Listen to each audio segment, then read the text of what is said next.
औज़ुबिल्लाहि मिनश्शैतानिर्रजीम बिस्मिल्लाहिर्रहमानिर्रहीम अस्सलामु अलैकुम वरहमतुल्लाहि वबरकातुहू। महाराष्ट्र के मजलिस इत्तेहादुल मुस्लिमीन के सदर वो रुकने पार्लिमान मोहतरम जनाब इम्तियाज़ जलील साहब, महाराष्ट्र के मजलिस इत्तेहादुल मुस्लिमीन के वर्किंग प्रेसिडेंट ब्रादरम मोहतरम जनाब डॉक्टर गफ्फार कादरी साहब, दानिश शेख साहब ज़िला सदर बुल्डाना, एडवोकेट इमरान रशीद खां साहब शहर सदर, जनाब जफ़र बिल्डर साहब शहर सेक्रेटरी, मुतल्ला ताल्लुक़ से, मलकापूर ताल्लुक़ से, नंदुरा ताल्लुक़ से। काय तुम्ही अजूनही पालकत्वाची वाट पाहताय? आजच आपले पालकत्वाचे स्वप्न पूर्ण करा ओएसिस फर्टिलिटी सह विश्वसनीय वंध्यत्व निवारण तज्ञ। अपॉइंटमेंट साठी कॉल 9015245245। जलगांव जम्मू ताल्लुक़ से, खमगांव शेगांव और संग्रामपुरम ताल्लुक़ा से मजलिस इत्तेहादुल मुस्लिमीन के आए हुए तमाम जिम्मेदारान, शय नशीन पर तशरीफ़ फरमा मोअज़्ज़िज़ हाज़रीन इकराम, मेरे गयूर नौजवान साथियों, मैं आप तमाम का बेहद शुक्रिया अदा करता हूँ कि आपने अपना कीमती वक्त निकाल कर आज के इस जलसे में शिरकत की। मेरे अजीज़ दोस्तों और बुज़ुर्गों, अभी यहाँ पर बुल्डाना के मसाइल का जिक्र किया गया और कैसा इस बात को बताया गया कि आप तमाम लोगों के मुत्तहिदा वोट के इस्तेमाल पर यहाँ से कांग्रेस के एमएलए की कामयाबी मुमकिन हो सकी। मगर अफसोस इस बात का है कि उनके एमएलए साहब की कामयाबी के बाद भी बुल्डाना के सरकारी दवाखाने की हालत बहुत ख़राब है। एमआरआई की मशीन नहीं है, डायलिसिस की मशीन नहीं है, तो लोगों को, पेशेंट्स को अकोला ले जाना पड़ता है डायलिसिस की मशीन के लिए। और साथ ही साथ ये अफसोस की बड़ी बात है कि महापौर ने यहाँ पर कितने 35 या 38 पुतले बना रहे हैं, मगर उनको तौफीक नहीं हुई कि एक स्कूल और दवाखाने को बना सके। यहाँ पर आप देखते हैं कि हमारे दलित भाइयों की बस्ती में निधि का इस्तेमाल नहीं होता और ऐसे बहुत से मसाइल हैं। मैं यहाँ के एमएलए साहब को ये बताना चाहूँगा कि हमारे हैदराबाद में कारवान के रुकन असम्बली ने अपने एक विधानसभा में उनकी नुमाइंदगी पर एक आईसीयू का यूनिट उन्होंने दवाखाने में बनाया। गोलकुंडा के फ्री में डायलिसिस का सेंटर क़याम में लाया गया, ऑक्सीजन प्लांट बनाया गया, फ्री में मेडिकल टेस्ट होते हैं और अस्पताल में 100 बेड के ऑक्सीजन का पाइप ऑक्सीजन का इंतजाम किया। 8 बस्ती दवाखाना कारवान असम्बली हल्के में काम कर रहे हैं। नामपल्ली असम्बली हल्का जहां से मजलिस का एमएलए है, वहां पर एरिया अस्पताल में डायलिसिस का सेंटर भी है। अब मैं ये पूछना चाहता हूं कि जो लोग जनता से वोट तो ले लेते हैं और विकास का काम नहीं करते, आखिर आप कहां पर चले जाते हैं? मेरे अजीज दोस्तों और बुजुर्गों, इसीलिए हम आपसे अपील कर रहे हैं कि आप मजलिस के हक में अपने वोट का इस्तेमाल करें। मेरी आप तमाम से गुजारिश है कि जो नौजवान यहाँ पर, इनको आके बैठने दो ना, यहाँ पे बैठो, आओ बैठो।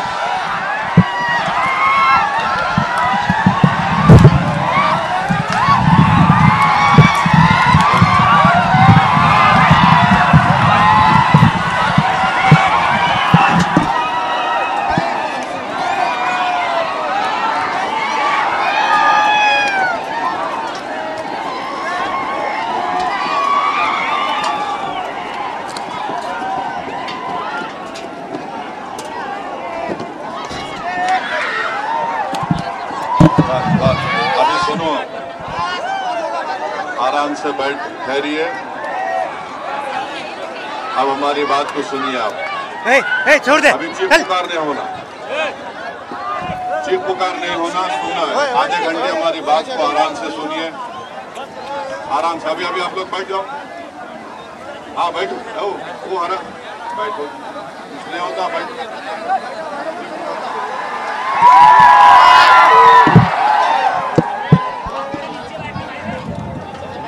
मैं आपको बता रहा था, अभी आप लोग आराम से तुम नारे मत लगाइए, हमारी बात को सुनिए। तो यहाँ पर मलकापुर में, फिरदौस कॉलोनी में, अली नगर है, यहाँ पर कोई तरक्याती काम अंजाम नहीं दिए गए। सफाई का, पीने के पानी का इंतजाम नहीं है। हाशमी नगर है, हाल में, तो इसीलिए मैं आपसे अपील कर रहा हूँ कि आप तमाम मलकापुर में और जिले बुलढाना में मजलिस इत्तेहादुल मुस्लिमीन को मजबूत करिए। और डॉक्टर गफ्फार कादरी साहब ने मुझे बताया कि शहर नासिक में 23 दिन से किसान लोग हड़ताल पर बैठे हैं। मजलिस इत्तेहादुल मुस्लिमीन जो नासिक के किसान हड़ताल पर बैठे हैं, उनकी तायीद करती है। उनका ये मुतालबा और डिमांड है कि सरकारी बैंक जो जबरन वसूली कर रहे हैं उसको फौरन रोक दिया जाए, और शिंदे और फडणवीस की सरकार से हम ये डिमांड करते हैं कि किसानों के कर्जे को माफ कर दिया जाए। ये मजलिस इत्तेहादुल मुस्लिमीन उस नासिक के किसानों के साथ खड़ी हुई है और महाराष्ट्र की सरकार से इस बात का मुतालबा करती है कि वो फौरन किसानों के कर्जों को माफ किया जाए। मैं आपके सामने इस बात को बताना चाहता हूं कि मजलिस इत्तेहादुल मुस्लिमीन की नुमाइंदगी पर अकोला में तुराबली मस्जिद को जब नुकसान पहुंचाया गया, उसी रात जुगनूबी नामी एक मोहतरमा को वो मकान में जिंदा जला दिया गया। उनके बेटे अकबर जो ऑटो ड्राइवर है, एक झोपड़ी में रहते अपनी बीवी के साथ, और वो जुगनूबी उमर रसीदा थी। डॉक्टर गफ्फार कादरी साहब के साथ शाहिद रंगूनवाला, अब्दुल नाजिम, जमील खान, अब्दुल मुनाफ, मुस्तफ़ा कॉरपोरेटर, मोहसिन और आरिफ उस वफद डेलीगेशन में थे। और पुलिस से मुलाकात करके इस बात का मुतालबा किया कि ये शॉर्ट सर्किट से मौत नहीं हुई, इसका एफआईआर दर्ज किया जाए। रिजवान अली नामी एक शख्स को पुलिस कस्टडी में मारकर उसकी टांग की हड्डी टूट गई। नागपुर को लाया गया इलाज के लिए। मजलिस के वफद ने जाकर उस पीड़ित परिवार से मुलाकात की और 16 मई को स्पेशल आईजीपी अमरावती से मुलाकात करके एक मैजर दिया। फिर डीएसपी अकोला से भी मुलाकात हुई। होम सेक्रेटरी के नाम पर एक टेलीग्राम लेटर भिजाया गया और जो लोग गिरफ्तार हुए उनकी जमानत का भी काम। मैं आपको 1 मिनट का वक्त दे रहा हूं। जितने भी मजलिसी है, जो मजलिस से मोहब्बत करने वाले हैं, 1 मिनट के अंदर अपनी जगह के ऊपर बैठ जाएं। और जो खड़ा रहेगा वो ये समझ लेना कि उसको कांग्रेस वालों ने या राष्ट्रवादी वालों ने भेजा है। बैठिए 1 मिनट के अंदर। जो खड़ा रहेगा मेरी नजर उसके ऊपर है, बैठ जाइए, बैठिए, जो जहां पर है अपनी अपनी जगह पे। अच्छा, जो जिसको बोल रहे हैं बैठने के लिए मत बोलो, बैठ जाओ। सुनो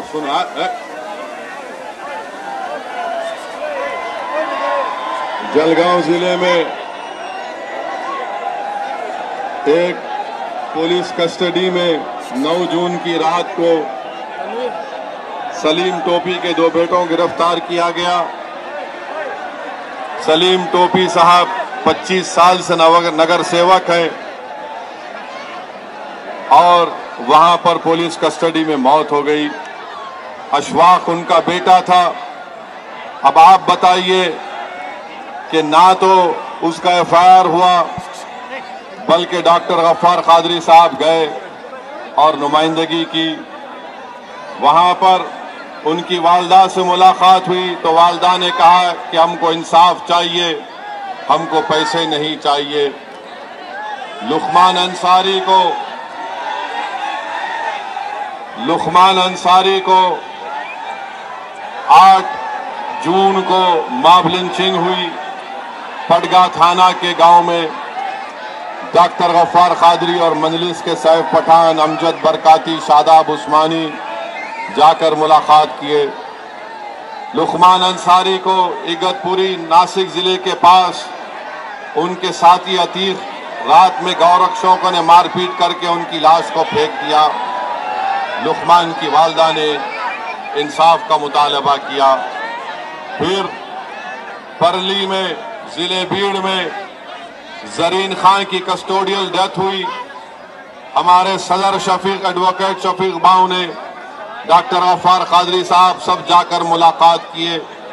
जरीन के मकान पर गए, उनको ताज़ियत दी। घर के लोगों को तैयार कर रहे हैं कि वो कोर्ट में केस डालें ताकि उनके खिलाफ एक्शन लिया जा सके। शेगांव तालुका में 14 मई को मस्जिद जामा मस्जिद पर पत्थरबाजी की गई। पुलिस इंस्पेक्टर कार्रवाई नहीं करना चाहते थे। मजलिस के वफद ने डीएसपी अहमदनगर और कलेक्टर से मिला और मुलाकात की। वहां पर गैर जरूरी मुस्लिम अक़लियत के नौजवानों को गिरफ्तार किया जा रहा था तो उनकी गिरफ्तारी को रोका गया। ये मुख्तसर सा मजलिस की कारकर्दगी का मैं आपके सामने इस बात को रखा हूं। मेरे अजीज दोस्तों और बुजुर्गों, मैं आपको ये बताना जरूरी समझता हूं कि ये जिलहिज का महीना है। हमारे इस्लामिक कैलेंडर के जिलहिज का महीना है, ये आखिरी महीना है। इसके बाद माह मुहर्रम शुरू होगा और जिलहिज के महीने की खुसूसियत ये है कि इसमें हम लोग कुर्बानी देते हैं। और मुहर्रम के महीने की खुसूसियत यह है कि करबला के मैदान में, भाई साहब आप लोग नहीं सुनना चाह रहे तो मैं बैठ जाता हूं। अगर आप लोग नहीं सुनना चाह रहे हैं तो मैं खत्म कर दूं, फिर आप लोग खामोश बैठिए। आप लोग खामोश बैठिए। आपको हम वहां से यहां बुलाए ताकि आप सुन सके, तो अब आप सुनिए हमारी बात को। जो गरीब लोग हैं आप जरा सुनिए हमारी बात को। अभी आवाज नहीं आना, आप लोग मेरी आवाज को सुनना चाहिए। आप अपने आप से बात करने आए तो घर में जाकर बात करिए। सुनिए, ये जिलहिज का महीना है। हम कुर्बानी देते हैं जनवरी की और माह मुहर्रम में 10 मुहर्रम के दिन अल्लाह के रसूल सल्लल्लाहु अलैहि वसल्लम के नवासे ने अपनी जान को कुर्बान किया, अपनी आल को कुर्बान किया। क्यों कुर्बान किया? ताकि हक की कामयाबी हो और बातिल की शिकस्त हो। उन्होंने अपना इमाम हुसैन ने करबला के मैदान में अपने सर को इसलिए कटाया ताकि सुबह क़यामत तक दुनिया को यह मालूम हो जाए कि सर कटाने वाले कामयाब होते हैं, सर झुकाने वाले नाकाम होते हैं। तो इस्लामिक कैलेंडर का आखिरी महीना जिलहिज है। इस्लामिक कैलेंडर का नया साल का पहला महीना मुहर्रम है।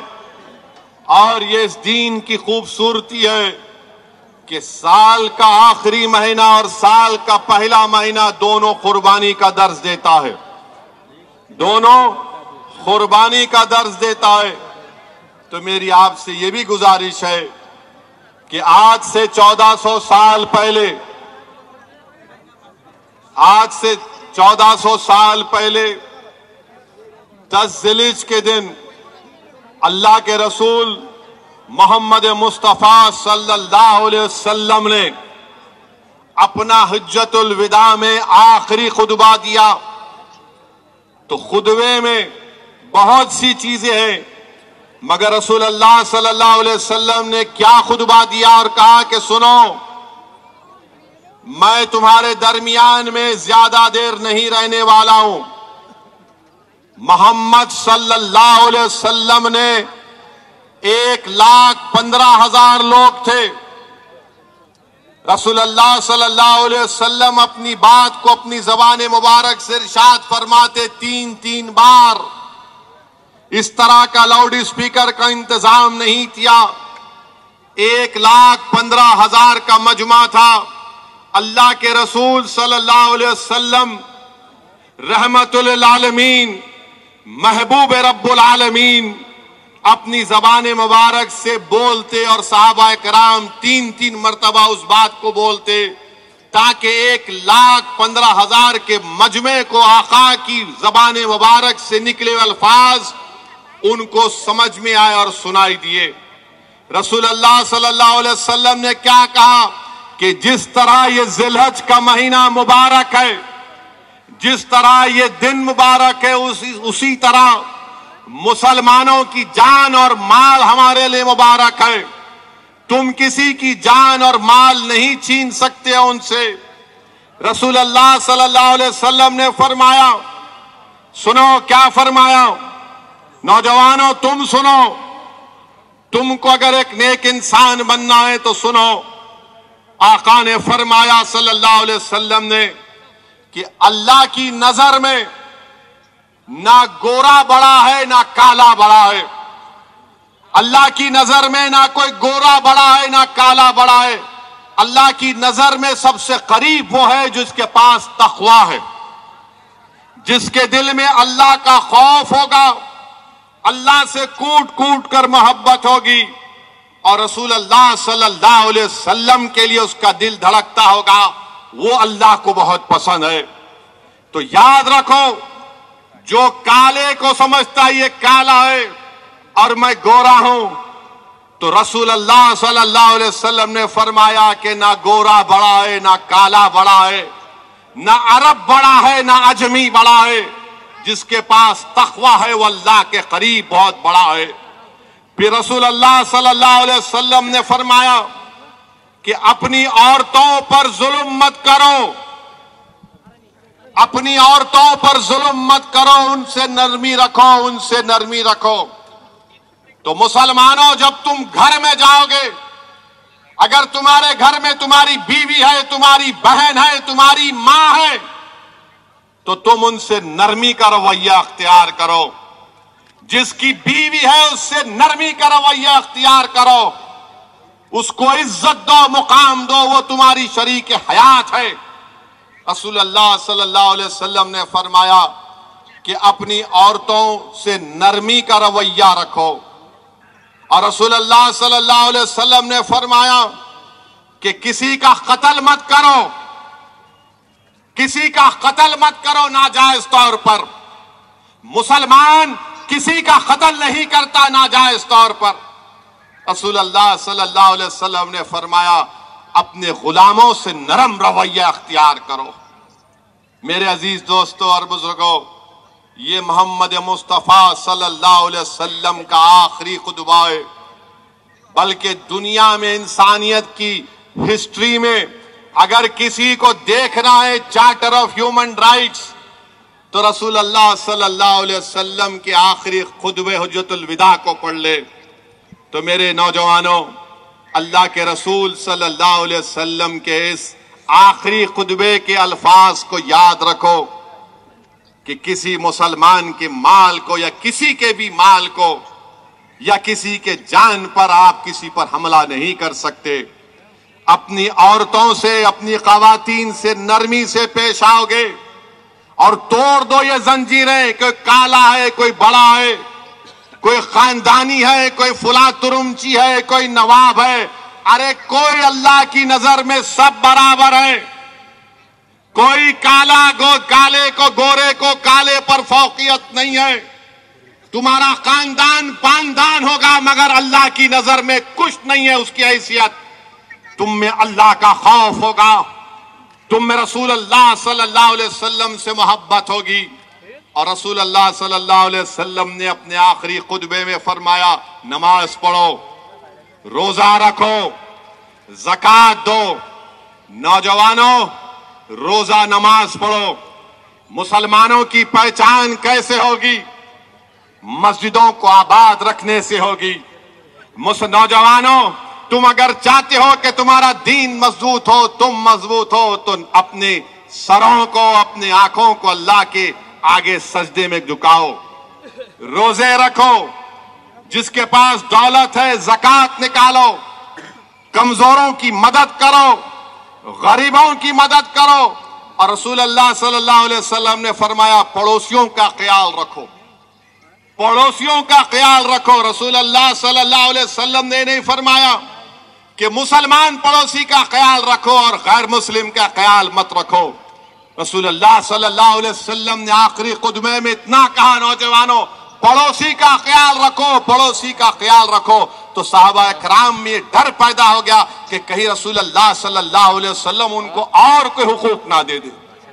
तो आपका पड़ोसी हिंदू रहे, दलित रहे, ओबीसी रहे, मगर आपका पड़ोसी है। अगर आपका पड़ोसी मुसलमान है या कोई भी हो, इस बात का ख्याल रखो कि आपका पड़ोसी भूखा ना रहे। आपका पड़ोसी, उसकी तकलीफ आपकी तकलीफ होनी चाहिए। अगर आप रसूल अल्लाह सल्लल्लाहु अलैहि वसल्लम से हम तमाम उनके उम्मती हैं, हम रसूल अल्लाह सल्लल्लाहु अलैहि वसल्लम के उम्मती हैं, और हमारे लिए सबसे बड़ा तुर्रे इम्तियाज क्या है कि हम मोहम्मद सल्लल्लाहु अलैहि वसल्लम के गुलामों के गुलाम हैं। यह हमारे लिए सबसे बड़ा तुर्रे इम्तियाज है। यह हमारे लिए इम्तियाज नहीं होना चाहिए कि इसके पास दौलत है तो बड़ा है, ये एमपी है तो बड़ा है, ये प्राइम मिनिस्टर है तो बड़ा है। अरे सबसे बड़ा इम्तियाज ये है कि हमको अच्छे इंसान बनना है। तो मेरे अजीज दोस्तों और बुजुर्गों, मेरे गयूर नौजवानों, मेरी इन बातों पर गौर करो, नेक बनो, अच्छे बनो। कल मुस्तकबिल तुम्हारा होगा नौजवानों, जो तुम आज यहां खड़े होकर इस दीवाने की बात सुन रहे हो। अगर तुम नेक हो जाओगे तो ताकतवर लोग तुम्हारे सामने अपना सर झुका देंगे।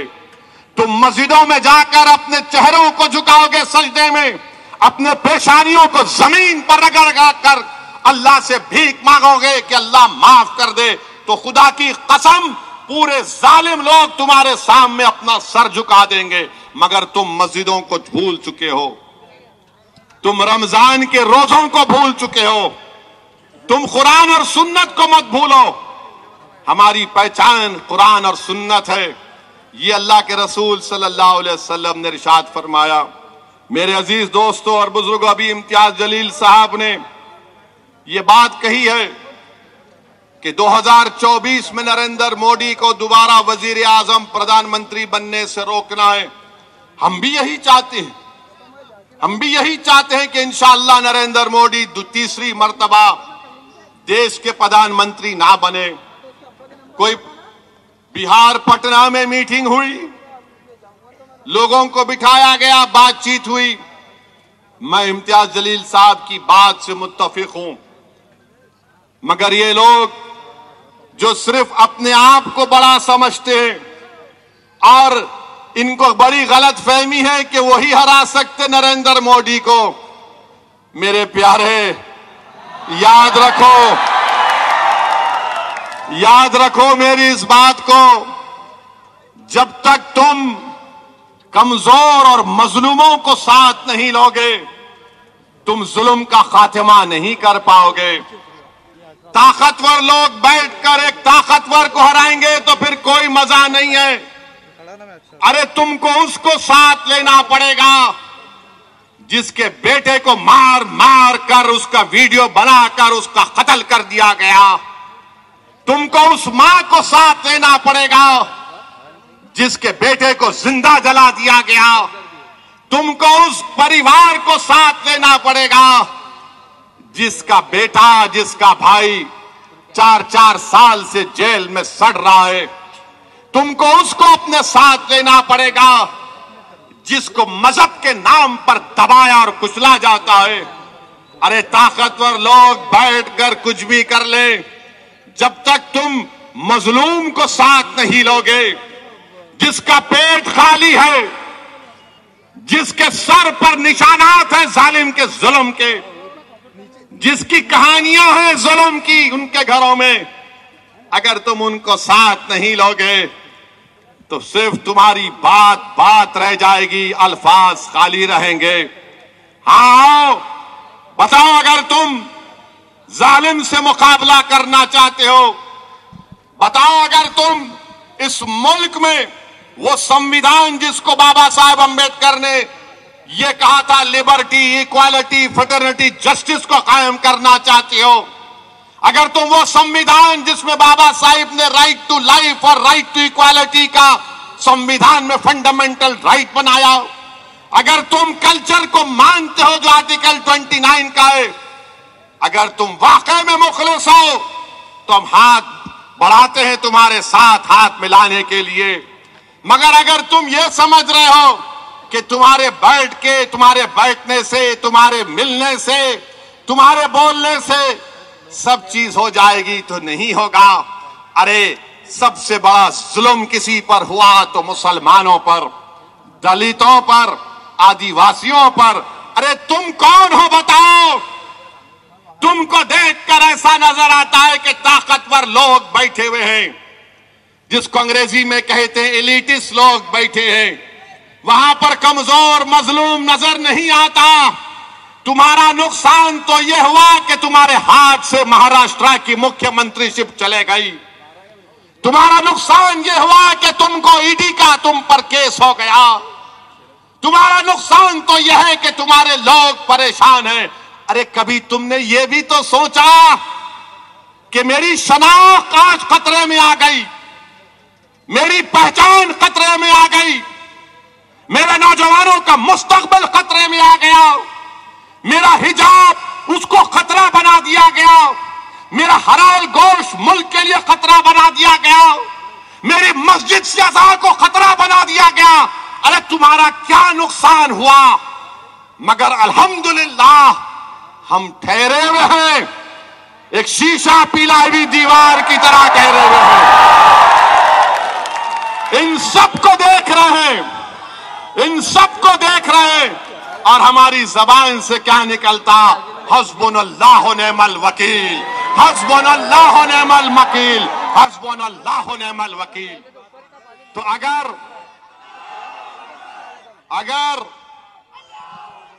ये आपकी सोच होगी तो बराबर हम तैयार हैं।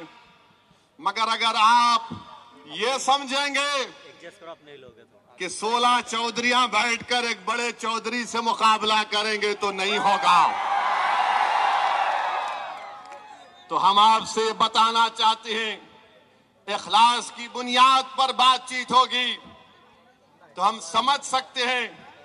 अच्छा ये बताओ आप कि इम्तियाज जलील है, बीजेपी और संघ परिवार को 21 साल से औरंगाबाद की पार्लियामेंट की सीट, जो औरंगाबाद के पार्लियामेंट के हल्के में कोई विकास डेवलपमेंट नहीं होता था, कुछ नहीं होता था। औरंगाबाद की आवाम को मैं लाखों सलाम करता हूं, चाहे हमारे हिंदू भाई हो, मुसलमान भाई हो, दलित भाई हो, हमारी खवातीन को, गयूर नौजवानों को, सिख भाइयों को, हमारे तमाम लोगों को। उन्होंने कहा कि नहीं, अब बहुत हो गया, अब औरंगाबाद को इम्तियाज की जरूरत है, और इम्तियाज को कामयाब कर दिया। आपने क्या हराया? हम हराए? तुम क्या हराए? तो मेरे अजीज दोस्तों और बुजुर्गों, तीसरी बात यह है, तीसरी बात सुनिए अभी, तीसरी बात यह है, नहीं नहीं ए, सुनो सुनो, हाँ रहेंगे। आप सुनिए ऐसा नहीं, सुनिए हमारी बात को। आप तकरीर करना चाह रहे तो आओ यहाँ पे, आओ करते। हाँ आप तुम बोलेंगे यहाँ के ठहरना पड़ेगा तुम्हारे को, 10 बजे तक भड़काऊ भाषण देना पड़ेगा। खामोश।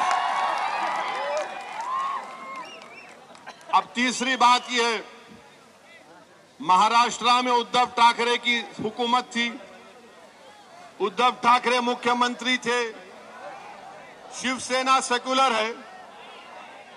आप सेकुलर मानते शिवसेना को? कितने सेकुलर ने मानते? हाथ उठाओ। उधर पीछे ने उठा रहे, डर रहे क्या?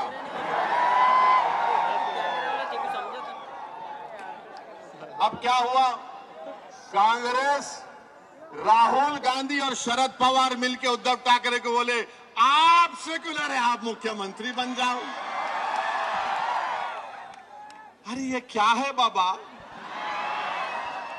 क्या हमारे कान में फूल है या तुम हमको मुंह में चॉकलेट दे रहे? उनको मुख्यमंत्री बना दिए और हमारे जो सरकारी मुसलमान है,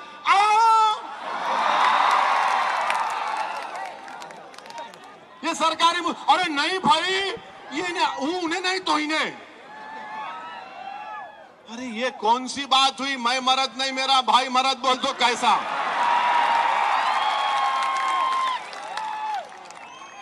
अरे आप बताओ, ये सेकुलरिज्म है? मैं यही तो पूछ रहा हूं, मगर पवार साहब नहीं मानेंगे मेरी बात को, बोलेंगे नहीं ये भड़काऊ भाषण देता है। अच्छा वो हो गया। अभी इम्तियाज साहब अपने भाषण में बोले कि सुबह 6 बजे अजीत पवार और देवेंद्र फडणवीस अचानक निकाह कर लिए। अच्छा निकाह करे शरद पवार साहिब को नहीं मालूम, भतीजा निकाह कर लिया, वलीमा नहीं हुआ, हुकूमत खत्म हो गई। वलीमा मालूम ना मालूम, अब ज्यादा नहीं बोलना, नहीं तो लोग बोलेंगे इन्हें उधर लेके जा रहे। अब कौन जिम्मेदार उसका? मैं जिम्मेदार। अब आप बताइए कि ये मामलात है। अच्छा ये लोग बोलते हैं कि नहीं मुसलमान हमको वोट देना आपका इख्तियार है, दलित वोट देना उसका इख्तियार है, हमारे दलित भाइयों का। मगर आप बताइए, आपने मुस्लिम अकलियत को रिजर्वेशन क्यों नहीं दिया उद्धव ठाकरे? क्या एक मराठा का बच्चा डॉक्टर बनेगा? मुसलमान मोची का बच्चा डॉक्टर नहीं बनेगा। एक मराठा का बेटी आईपीएस अफसर बनेगी, तो क्या एक टीचर की बेटी आईपीएस अफसर नहीं बनेगी जो मुसलमान है? मगर आपने नहीं दिया। हमारी गरीबी यह है कि 83% महाराष्ट्र के मुसलमानों के पास एग्रीकल्चर लैंड नहीं है, 56% मुसलमान के पास कोई एसेट नहीं है, और सिर्फ 0.7% मुसलमान जो महाराष्ट्र के हैं वो सालाना 3,60,000 उनकी आमदनी है, यानी 1% भी नहीं है। मगर हमको रिजर्वेशन नहीं देंगे। उद्धव ठाकरे बोलेंगे मराठा को मिलना बराबर मिलना, मगर हम क्या गुनाह करें? दो आप मराठा भाइयों को बहनों को, मुस्लिम भाई बहन को भी दो। मगर नहीं, मराठा ताकतवर होगा, मुसलमान गरीब से गरीब होगा, मगर वोट इनको देना पड़ेगा। अरे तुम खुल के क्यों नहीं कह देते कि हम तुमको हमेशा कमजोर करके रखेंगे, हम तुमको हमेशा भिखारी बनाकर रखेंगे? बोल दो, खुल के बोलो। तुम मुसलमान का वोट चाहते मगर रिजर्वेशन नहीं देते। शरद पवार साहिब, राहुल गांधी क्यों नहीं देते? नहीं, अगर देंगे तो हिंदू वोट बीजेपी को चला जाएगा। अरे वोट की बात नहीं हो रही है, इंसाफ की बात हो रही है। इंसाफ जब करोगे तो मजहब को छोड़ना पड़ेगा। इंसाफ मजलूम से होना चाहिए, कमजोर से पहले होना चाहिए, मगर उसके बात नहीं करते। आपको मालूम, पिछले साल 2021-22 में पूरे मुल्क में 1,80,000 मुस्लिम बच्चे हायर एजुकेशन से निकल गए। उसका 10% महाराष्ट्र का ताल्लुक है। इस पे कोई बात नहीं करेगा। मेरे अजीज दोस्तों और बुजुर्गों, अब महाराष्ट्र में यहां पर 2 in 1 की सरकार है। 2 in 1 है, शिंदे फडणवीस। पहले 3 in 1 था। पहले शरद पवार, राहुल गांधी और उद्धव ठाकरे। 3 in 1, अब 2 in 1। अब ये 2 in 1 की सरकार ने अपने दौरे इख्तिदार में 50 हेट रैलीज करवाए। 50 हेट रैलीज करवाए। लव जिहाद हो रहा, लव जिहाद हो रहा। फडणवीस साहब, मैं चैलेंज कर रहा हूं आपको। आप बोलेंगे, आप ये रिकॉर्ड पेश कर दो। अगर दोबारा बोलेंगे तो यहां आना पड़ेगा। आप रिकॉर्ड पेश कर दो कि कितने लव जिहाद हुए हैं।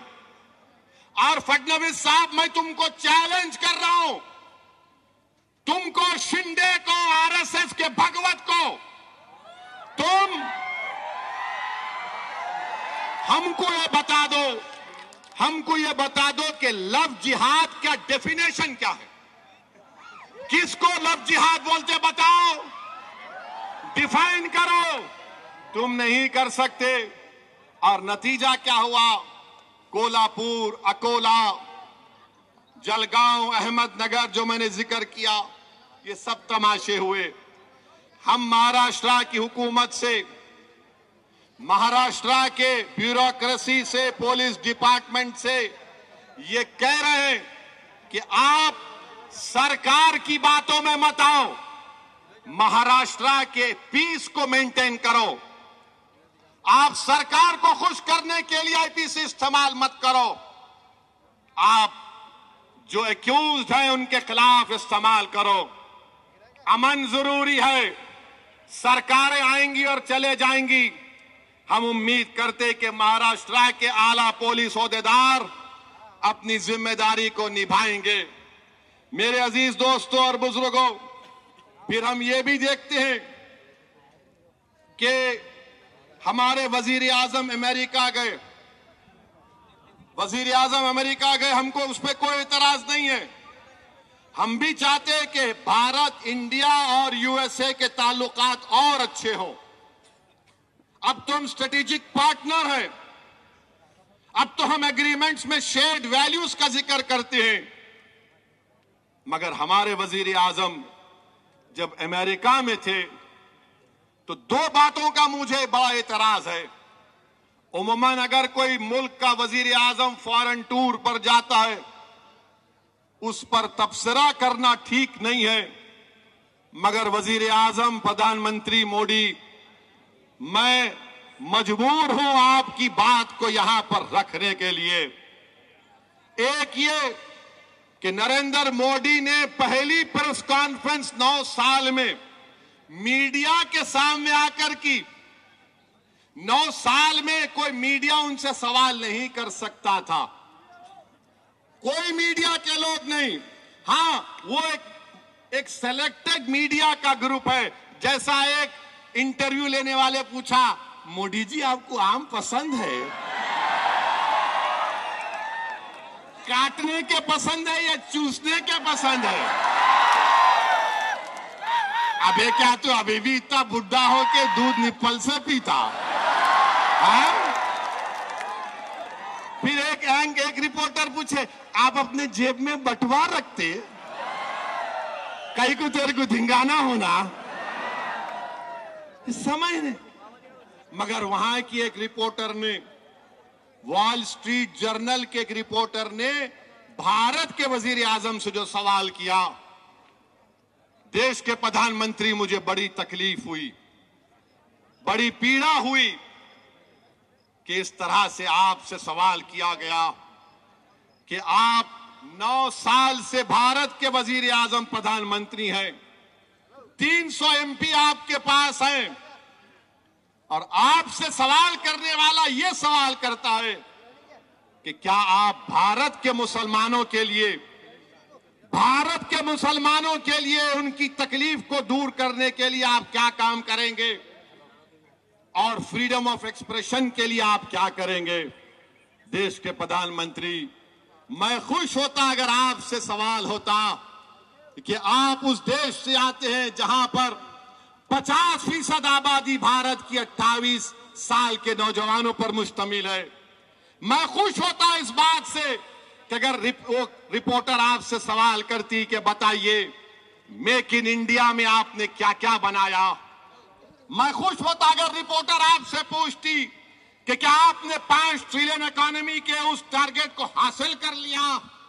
मैं खुश होता अगर उस फॉरेन रिपोर्टर आपसे बोलती कि भारत में इन्फ्लेशन कम करने के लिए आपने क्या किया।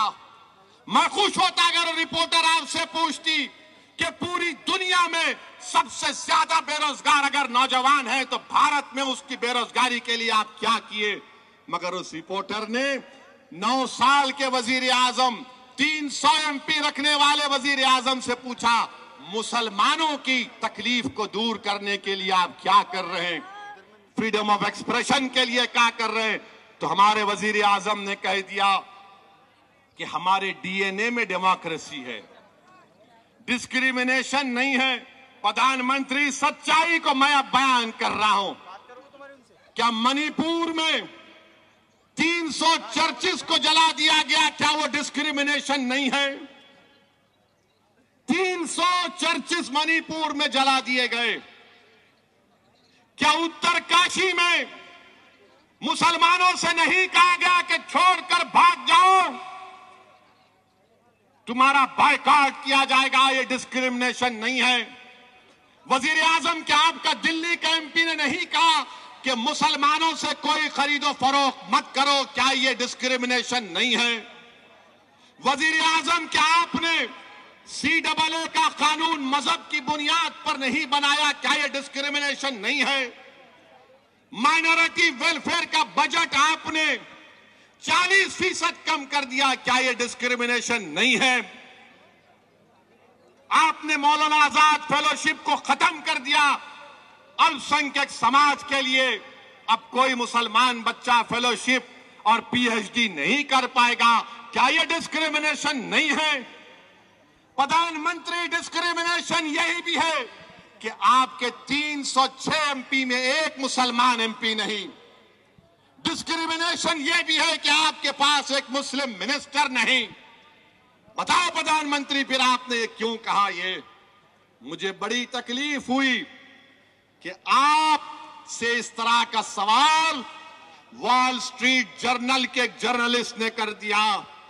हम तो उम्मीद करेंगे कि भारत के जर्नलिस्ट भी पप्पा जी से इस तरह का सवाल करेंगे। करेंगे नहीं करेंगे नहीं मालूम, मगर अफसोस हुआ देश के प्रधानमंत्री, आपसे इस तरह का सवाल हुआ। दूसरी बात, जो देश के प्रधानमंत्री वजीर आजम ने वहां की कांग्रेस को तकरीर की, जिसमें अमेरिका के पार्लियामेंट कांग्रेस और सेनेटर्स बैठे हैं, उसमें प्राइम मिनिस्टर ने कहा कि हमको 75 साल की आजादी 1000 साल की गुलामी के बाद मिली। देश के प्रधानमंत्री, आप क्यों ये झूठ बोलते हैं कि 75 साल की आजादी 1000 साल की गुलामी के बाद आप बोलते मिली है। तो फिर देश के प्रधानमंत्री, आप ये बताओ कि अगर 75 साल की आजादी जो हमको मना रहे 1000 साल की गुलामी से मिली, तो फिर अंग्रेज तो 200 साल हुकूमत किए ना। क्या मराठा लोगों की हुकूमत नहीं थी? क्या पेशवाओं की हुकूमत नहीं थी? क्या चोलास की हुकूमत नहीं थी? क्या विजयनगरा की हुकूमत नहीं थी? क्या यादवा हौसला की हुकूमत नहीं थी? क्या गुलाम जिसका नाम मलिक अंबर है उसकी हुकूमत नहीं थी? प्रधानमंत्री, आप कहां भूल जाते हैं? आप खाली एक ही आंख से देखते, बस वो दिख गया, वो नहीं चाहिए। प्रधानमंत्री, लाल किले पे जो खड़े हो कि आप 15 अगस्त को झंडा लहराएंगे, ताजमहल, ये सब क्या है? ये भी तारीख का हिस्सा है प्रधानमंत्री, हिस्ट्री का हिस्सा है। मगर जो 500 साल पहले हुआ, आप असदुद्दीन ओवैसी से पूछ रहे, तुम बोलो। अरे भाई साहब, हम जो है बाबा आदम की औलाद हैं। सुने फडनवीस, हम बाबा आदम की औलाद हैं। और बाबा आदम जब दुनिया में पहला कदम रखे तो हिंद में रखे, तो जब अब्बा यहां पे कदम रखे तो ये अब्बा की जमीन हो गई, ये अब्बा की जमीन है। तो अब्बा की जमीन से अब कोई निकलने वाला नहीं है। हम सब लोग आदम की औलाद हैं। किसकी औलाद है? बाबा आदम, हमारे अब्बा, डैडी, पापा, अब्बू, बस ये समझना है। मगर इनकी औलाद, उनकी औलाद, अरे तुम क्या औलाद की एक्सपर्ट हो क्या? तोबा तोबा, ऐसा नहीं होना, ना ना। अच्छा, अब आप इन्हें फोटो रखा तो भारत का जब कॉन्स्टिट्यूशन बना, भारत का जब आईन बाबा साहेब अंबेडकर बना दिए, उसकी पहली किताब में बाबा साहेब अंबेडकर ने पहली किताब बनाई। जितने कॉन्स्टिट्यूएंट असेंबली के लोग थे, उन सब ने उस पर दस्तखत की। उस सब पर, सुनो भाई, उस सब पर उन्होंने साइन की। बड़े बड़े लोग जिन्होंने इस मुल्क को आईन दिया, जो कॉन्स्टिट्यूएंट असेंबली में जो लोग बैठे थे, उनका दिमाग, उनकी सोच, उनकी फिक्र, उनकी कुर्बानी नरेंद्र मोदी से बड़ी थी, हर एक से, ओवैसी से बड़ी थी। उस पहली किताब में सबके फोटोज हैं, उसमें टीपू की भी फोटो है। आप निकाल दो उस फोटो को, आप निकालो ना उस फोटो को, दम है तो निकालो। उस पहली किताब जिसको हमारे कॉन्स्टिट्यूएंट असेंबली के 4 फादर्स ने साइन किया, फोटो निकालो। अकबर की फोटो, झांसी की रानी की फोटो, गुरु नानक की फोटो, राम सीता लक्ष्मण की फोटो, गौतम बुद्ध की फोटो, महावीर की फोटो। अरे यही तो भारत है। मगर इनको 1000 साल में इनको विजयनगरा याद नहीं आता, चोलास याद नहीं आते। प्रधानमंत्री, और एक बात आपसे हम पूछना चाह रहे हैं। ये बराक ओबामा जानते? बराक ओबामा को अमेरिका के प्रेसिडेंट थे, उन्होंने दिल्ली को आए थे। हमारे प्राइम मिनिस्टर उनको अपनी हाथ से बड़ा नजाकत से चाय डाल के पिलाए थे, चाय डाल के पिलाए थे। उन्होंने अपने इंटरव्यू में बोल दिए कि भारत में मुसलमानों पर जुल्म हो रहा है।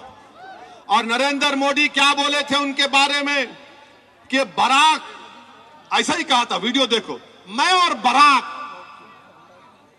कैसी गुफ्तगू करे, तू तड़क की बात करते। प्रधानमंत्री जब तू तड़क की बात कर रहे तो ये बराक ओबामा इस तरह की बात क्यों कर दिए? बहरहाल मेरे अजीज दोस्तों और बुजुर्गों, हमारे देश में ये जो फिरका परस्ती का जहर बढ़ रहा है, इसको रोकने की जरूरत है। मेरी आपसे गुजारिश है कि पुरअमन रहिए, मगर बुज़दिल मत रहिए। अमन को मजबूत करिए, मगर खौफ को करीब आने मत दो। अमन को मजबूत करो, मगर हालात से समझौता मत करो। अमन को मजबूत करो, मगर अपनी जमहूरी लड़ाई को जारी रखो। तुम्हारे करीब न डर आना चाहिए, तुम्हारे करीब ना यह गैर यकीनी कैफियत आना चाहिए। हिम्मतों को बुलंद रखो। ये भारत हमारा है। हम यहां पर बाबा आदम के जमाने से रह रहे हैं। बाबा आदम के जमाने से रह रहे हैं और सुबह कयामत तक रहेंगे इंशाअल्लाह ताला। सुबह कयामत तक रहेंगे, डरेंगे नहीं। संविधान के मुताबिक अपने दीन पर चलेंगे, अपने मस्जिदों को आबाद रखेंगे, यूनिफॉर्म सिविल कोड को कबूल नहीं करेंगे। हम अपने मजहब पर कल्चर की हिफाजत आर्टिकल 29 हमको देता है, हम उस पर चलते हैं। अभी खाली 10% बोला हूं, जब इलेक्शन होगा और 20% बोलूंगा। आप आएंगे ना? आएंगे ना? या खाली ऐसा ही बोल रहे? और वोट देंगे ना? पतंग को देंगे ना? या फिर डर के बोलेंगे नहीं उनको दे? नहीं, अपनी पार्टी मलेश पार्टी, अपना लीडर इम्तियाज, अपना लीडर गफ्फार कादरी। जब सब लोग अपने अपने लीडर को बना लिए, तुम भी लीडर बनो। बहुत बहुत शुक्रिया आपका। अस्सलाम वालेकुम व रहमतुल्लाह।